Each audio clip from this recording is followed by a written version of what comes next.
Hey, Clark, big day yesterday. I know you can't get into specifics, but how do you feel you guys have been received as a staff by local and in-state coaches so far?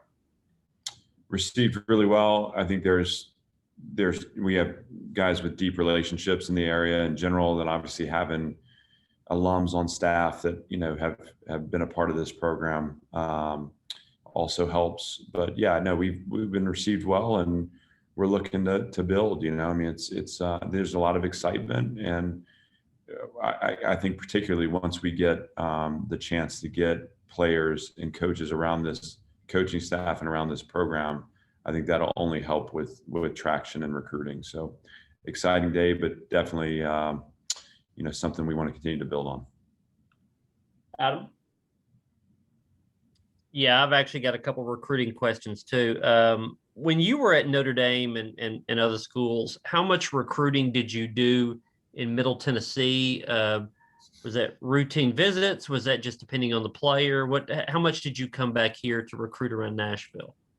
So Tennessee has been part of my area since I was at Wake Forest, and then I kept it as an area when I was at Notre Dame. So quite a bit. I think as a coordinator at Notre Dame, I spent probably less area time and more spot recruiting defensive players. So over my time there, my trips back became a little less frequent, but I always obviously love coming back to Middle Tennessee, and the football in the area has gotten so good that I think it's fruitful grounds for a lot of programs, but certainly I want that to be the case for Vanderbilt. We recruited at Notre Dame a linebacker out of East Tennessee this year. So we were in the state, and it was just a matter of like for us at Vanderbilt, finding the right fits, the guys that we're going to be able to flourish on our campus, and then also get it done to a level on the football field. All that's kind of the same. Every area sort of has its strengths, I guess, in recruiting. In terms of Vanderbilt, I know you would like public kids, private kids, whoever good players are that fit the culture there. But there are private schools in the Nashville area that would seem to fit Vanderbilt culturally. Can you talk a little bit about that? How much of a fit do you think that is? Do you think that the mid-state private schools match Vanderbilt's culture pretty well? Certainly. To your first point, that's not necessarily a separator. When we look at a player, we're looking for the raw material. So what we feel like is skills that can be developed into NFL caliber production. And that doesn't always mean it's the player's ready-made. Or we just think that there's, whether it's height, length, athleticism. Through our process of evaluation, we've determined that there's elite potential there, and then we drop them into a very demanding environment, and with elite systems for development in all areas of their experience. And that's kind of the process through which that we're going to develop this roster. That person, and obviously with character traits that our prospects, it should be important to them not to make compromises in their decision. Obviously, education has to be important, and I think that is a separator to us. In terms of when we go in and make decisions to offer, or whatever the case may be, we're looking for guys that we know are going to value the educational experience here, the academic experience. So that we'll go anywhere and everywhere for that fit, public, private, city, small town. It doesn't matter to us. We're uncovering all stones and finding those players. Strategically, I think the level of football being played in this state, the population boom in the mid-state, and how that's led to a higher number of recruitable players within our immediate, footprint. And then certainly, the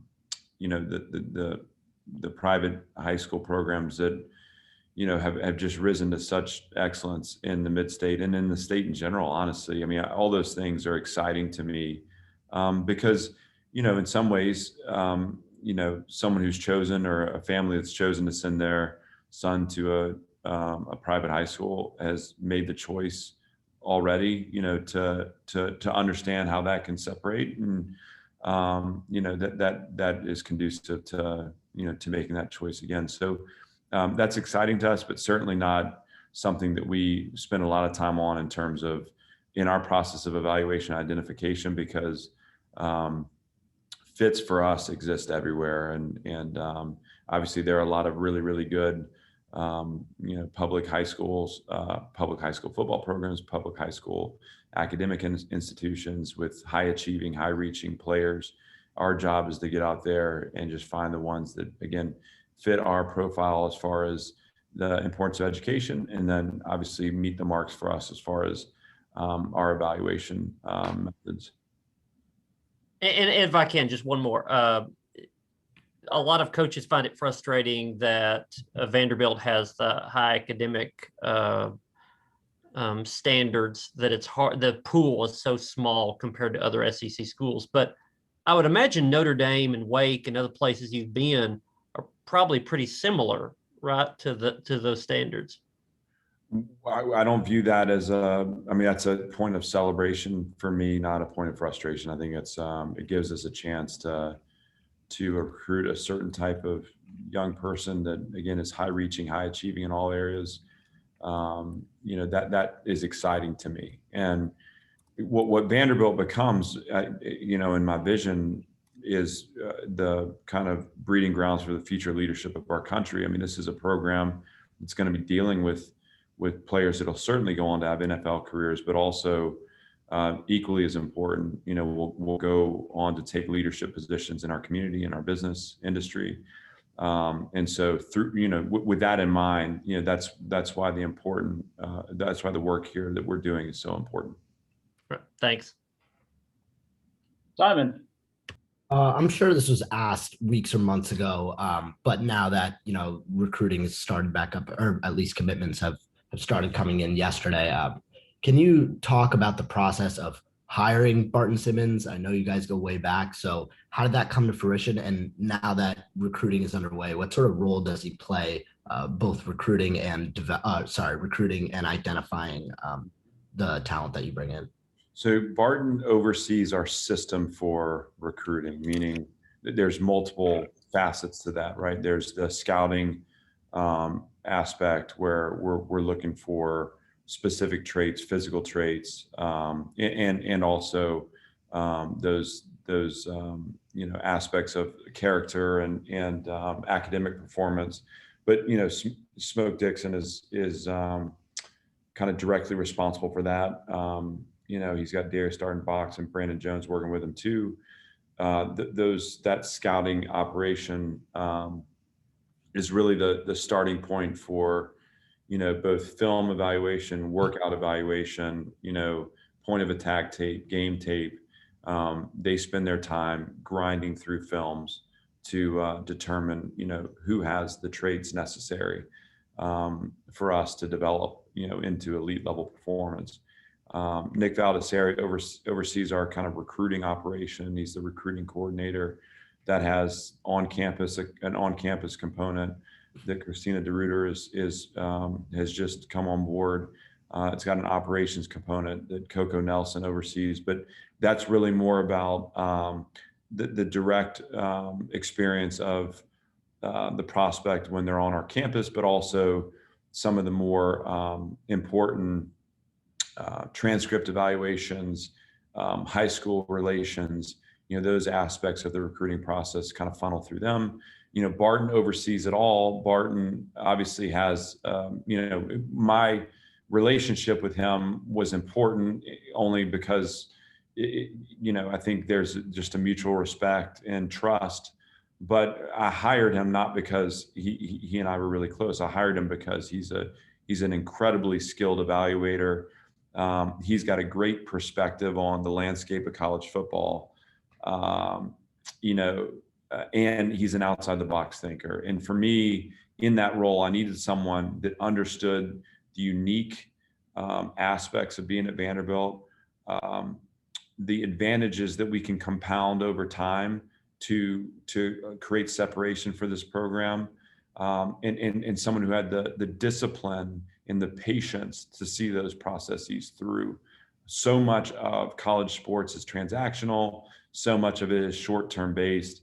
And I needed someone that was right there with me that was gonna constantly be thinking about that 10-year plan for success. And again, that's not to say that we're waiting 10 years to be successful. It's just saying that all the decisions we make that will create short-term, open up avenues for short-term success, but all of those decisions are ultimately geared towards getting this program to a level of sustainability that, to me, the 10-year to 20-year mark is where we'll be measured. And that's why Barton is so special, because he doesn't come here with, hey, this is how we did it at another school, and let's recruit this way, or why is it that we can't recruit this? Like he doesn't ask those questions. He looks at Vanderbilt. Hey, what makes this place unique? How do we stay committed to the things that are important to us to make sure that we're delivering players here that can flourish and help us change the trajectory of the program? Robbie, go ahead. I think I saw you guys were in pads today for the first time. What were your impressions of practice and making that transition? I think every time you add a variable, ultimately there's processing involved. And so we looked like it was our first day in pads today. I think we're still trying to clean up a lot of our operation. We have to evolve. We have to evolve as a team. We have to evolve as a program, and that's an ongoing process. And so every day, we look back and, hey, there are going to be some things that we did well, and there are going to be some things that we need to work on. And right now, there's probably more that we need to work on. But the goal is that with every day, you kind of maybe move some of those over on the slider, and you just keep trying to process this forward. But we do have a ways to go. Adam, you got another? Whoop, sorry, I was on mute. Yeah, let me get one more recruiting question. Your philosophy, does it matter if you recruit locally or if you sign local kids? Does it matter if you're winning? Does it matter if there's 5 in-state kids versus 30 in-state kids? You have to be careful how you measure your recruiting performance with some of those kind of, ancillary components. What I believe to be true is there are a lot of really talented football players within a 5-hour radius of this campus. And I think early on, we can separate ourselves because of the access families will have to their sons as a part of this program. We know that right now that our recruiting niche is going to be a values-based family. They're going to understand the substance within the education. They're going to prioritize competing in the SEC as a part of their process. Those are all kind of things that naturally make Vanderbilt distinguished. I think we're then counting on this component of fit to be important, where we establish deep relationships and they get a feel for, again, the heartbeat of our organization and our coaching staff. That's important too. Before we're recruiting to facilities, let's recruit to people. To me, that'll never change. We'll just have less to explain away, once the facilities are where they're going to be. And so ultimately for me, staying true to that, there are enough people within a 5-hour radius that we should be able to field a really competitive team. And that's what makes recruiting local so appealing. Obviously, to me, if we can stay in Nashville and in Middle Tennessee, you just create this. People know who you are. They know your program. They intimately know your program, and that's a great thing. However, we won't measure based on the number of hits we have in state or the number of hits we have locally. We're gonna measure based off, are the players we're delivering into this program able to flourish here, or do they have the developmental skills? And that'll be ultimately the matrix through which we judge our recruiting success. Thanks. Coach, before we let you go, I had one on Justin Lustig. Just how important has he been for you early on to help get this thing rolling? He's been invaluable. Justin has been such a high performing special teams coordinator. And so that part of our program, as we look to win in the margins, that obviously represents the margins, right? It's field position, it's possession, it's creating explosive plays. That's all been part of his resume as a special teams coordinator.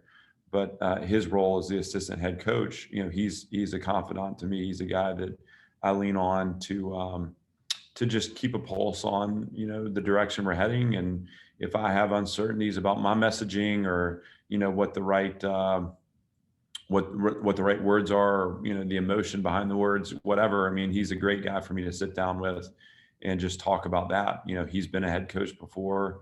He's been at a number of different programs, has a great perspective. He's a winner. I mean, that guy's a winner, and I value having him here, and it's been a lot of fun to grow that relationship on a personal level. Thanks much. We'll let you get back to work, Coach. Appreciate it. Thanks everyone for being here. We'll see you next time. All right. Hey, thanks so much, guys. Appreciate your time. Thanks. Thanks.